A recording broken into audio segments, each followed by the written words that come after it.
Hello and welcome to the bonsai garden. I have here my Yama-Momiji Japanese maple tree, which means mountain maple.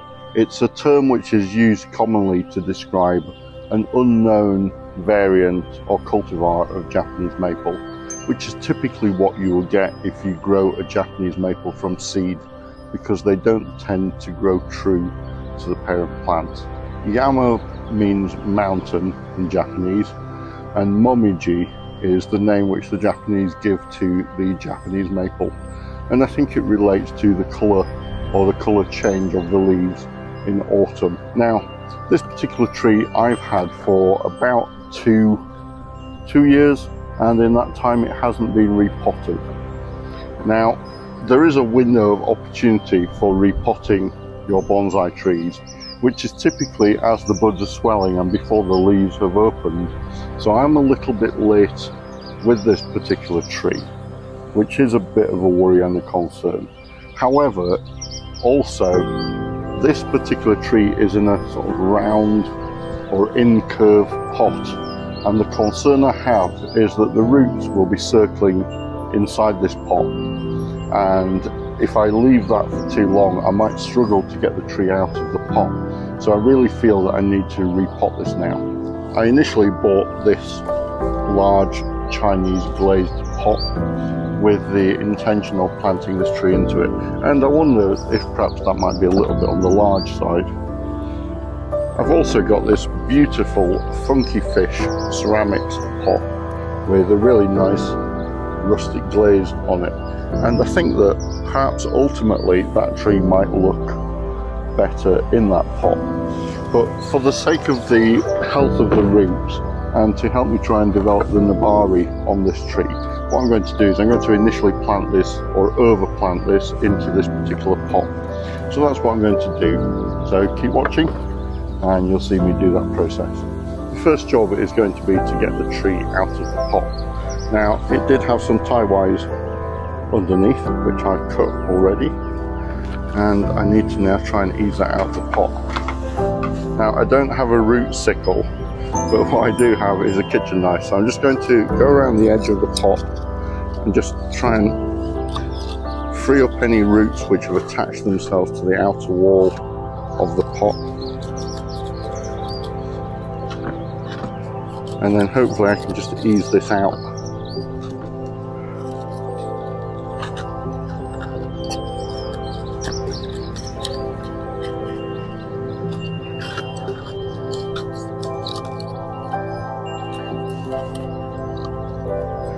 Now, I acknowledge that I may be taking a little bit of a risk with repotting this tree at this time. Once the leaves have started opening, and once those are fully opened and hardened off, the tree will be beginning to transpire, which is it will be taking in water from the roots, which will be going through the tree and out through the leaves. Now, the problem is that if I repot this tree now and disturb the finer roots, there is the risk that when the tree starts transpiring, it can't take up enough moisture from those roots. And it's not a job that I would normally want to do once the tree is in this stage, but I am concerned about the state of the roots in the pot, and the fact that it's a bit of a belly pot means that the roots are going to expand into that area, and it will become increasingly more difficult to take this tree out of this pot. And so I really feel that I need to repot this tree now. Otherwise I may well lose the pot in trying to repot it next year. So here we go, I've loosened up the roots, and I now need to try and ease the tree out of the pot. And I may need to try and lever that up.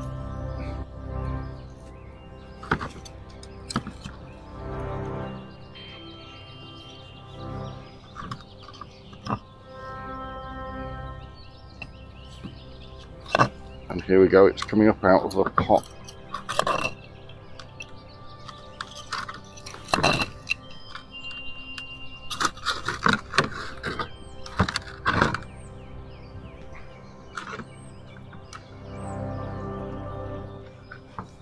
And you can see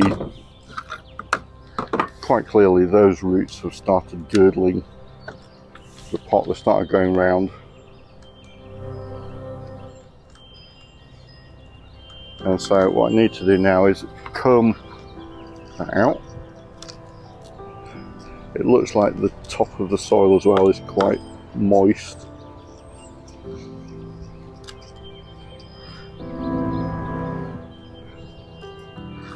And there's the danger of some liverwort maybe forming on there.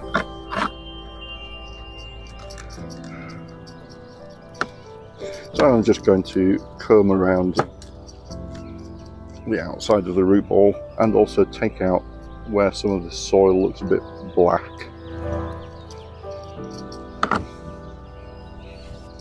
And then I'm going to repot it up into this larger pot with some fresh soil.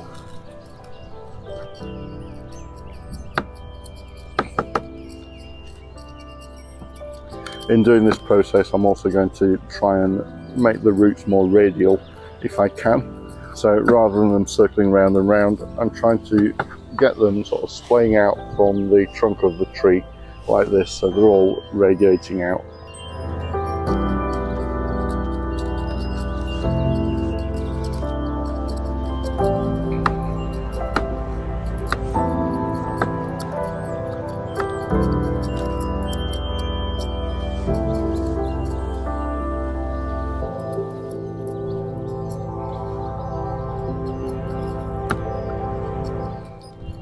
You might be able to hear that it's quite breezy in the garden, but it's nowhere near as windy as it was perhaps about 2 weeks ago, 3 weeks ago, when a number of trees were blown off of the benches and a couple of pots were smashed. So I'm not overly concerned at the conditions at the moment.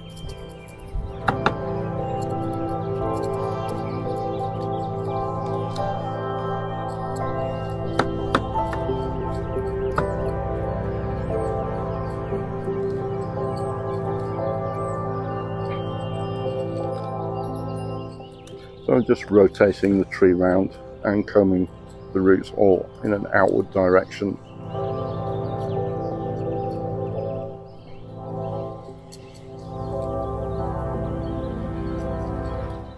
And trying to be fairly gentle with those. I don't want to be sort of tearing at the roots if I can help it.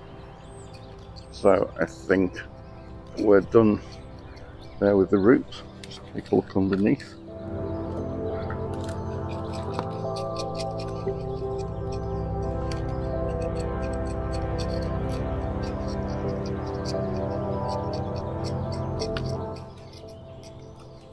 So we've got quite a nice shallow root base as it is.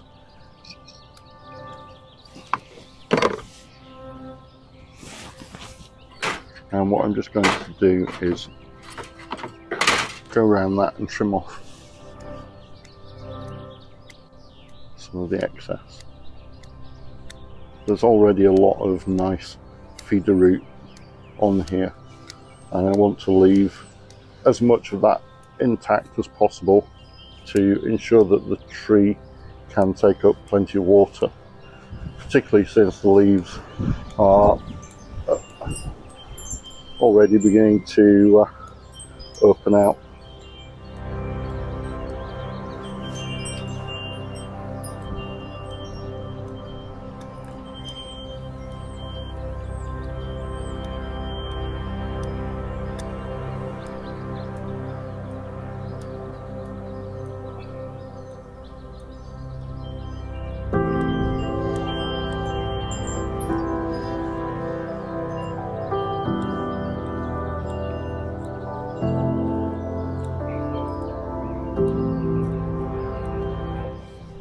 So at that point I've taken off the girdling roots that were circling around in the pot. Taken off a little bit of root, but not a huge amount. And my next job is to sit that in the pot, and I am now wondering if I might actually be better sitting that in this pot as I had imagined.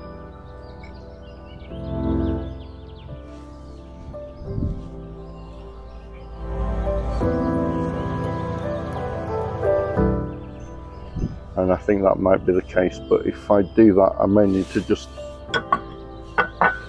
take a little bit more off the root base. And the colour of the pot I think nicely complements the tree, and it does have that beautiful sort of wabi-sabi aged look to it. So I'm just taking a little bit more of the root off underneath, and particularly at this side.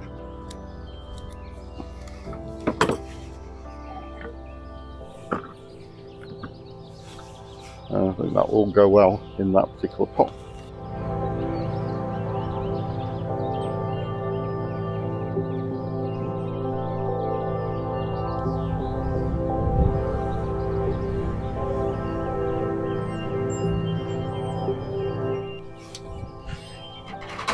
My next job then is preparing the pot for the tree. So I'm going to put some potting mesh in the bottom there, and just create a couple of little butterfly ties to keep that in place.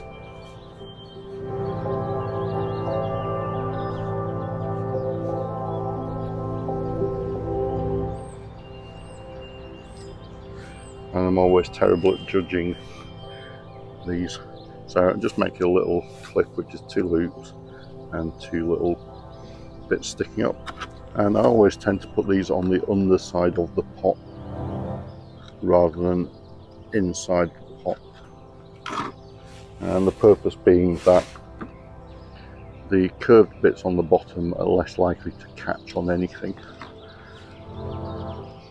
It's also the method that Corin Tomlinson uses, so if it works for Corin Tomlinson, then I'm quite happy to use that technique.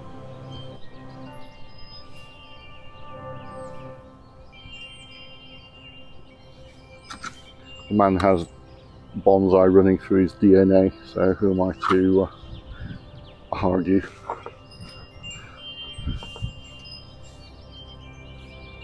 So you can see, just put the little rounds of potting mesh in there. Got the loops in the bottom. That's quite secure. No potting soil is going to fall out of there.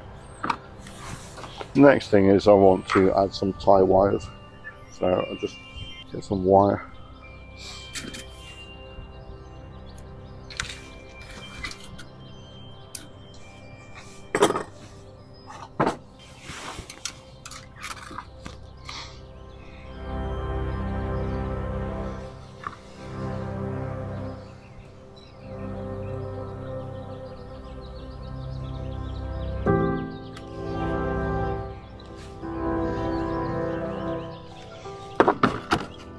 So these are just going to stabilise the tree in the pot until the roots get established.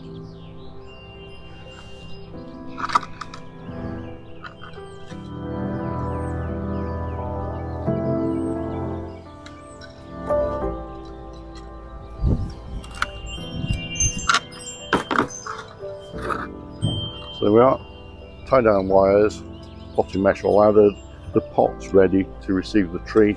I just now need to go and get myself some potting mix.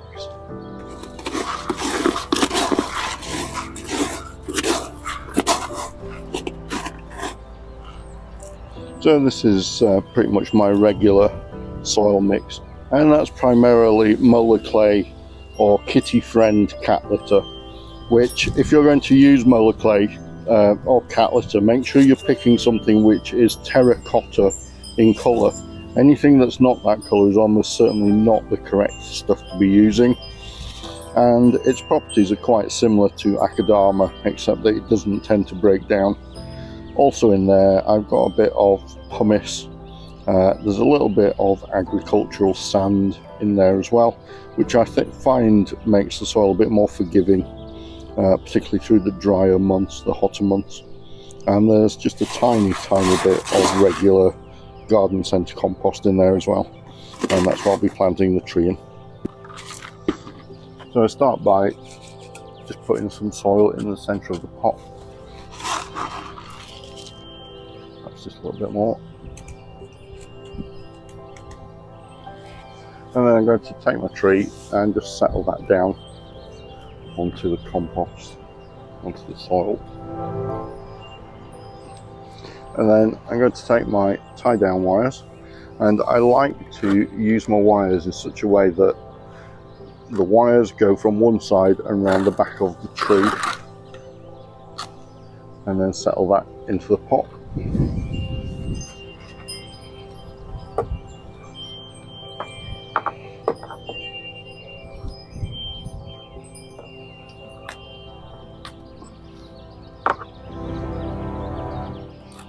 So I'm pulling and twisting the wires just to add a little bit of tension there.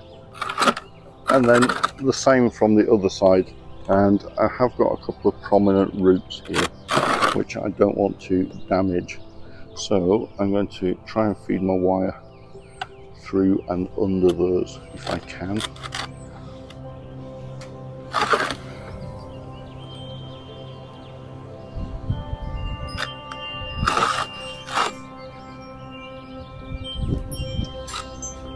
And then pull and twist with those.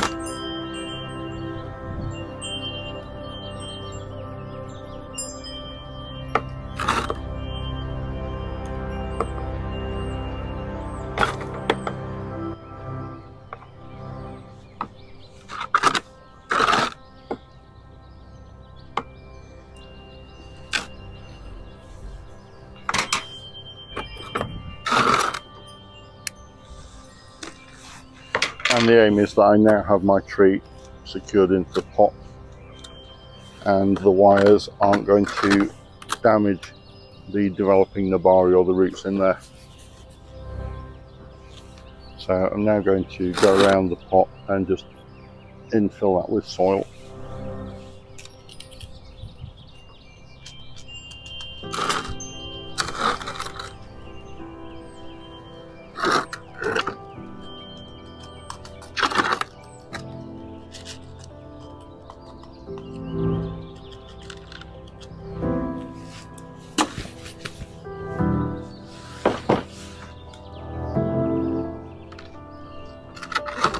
And having done that, I'm just going to quickly go around there and just chopstick that soil in. Just make sure it settles into any gaps or crevices around the edge of the pot.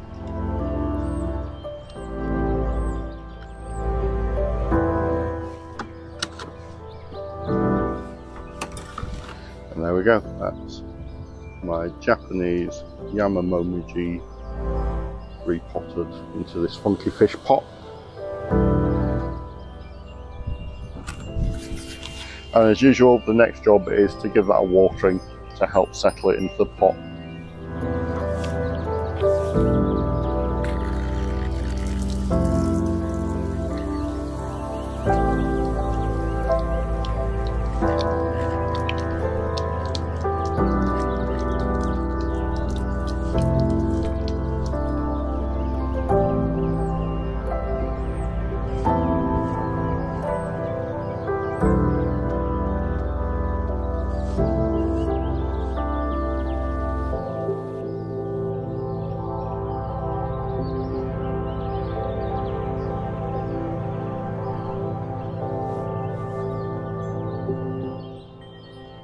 Thank you for watching.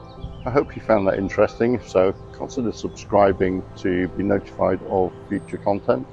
And thanks very much. See you in the next one.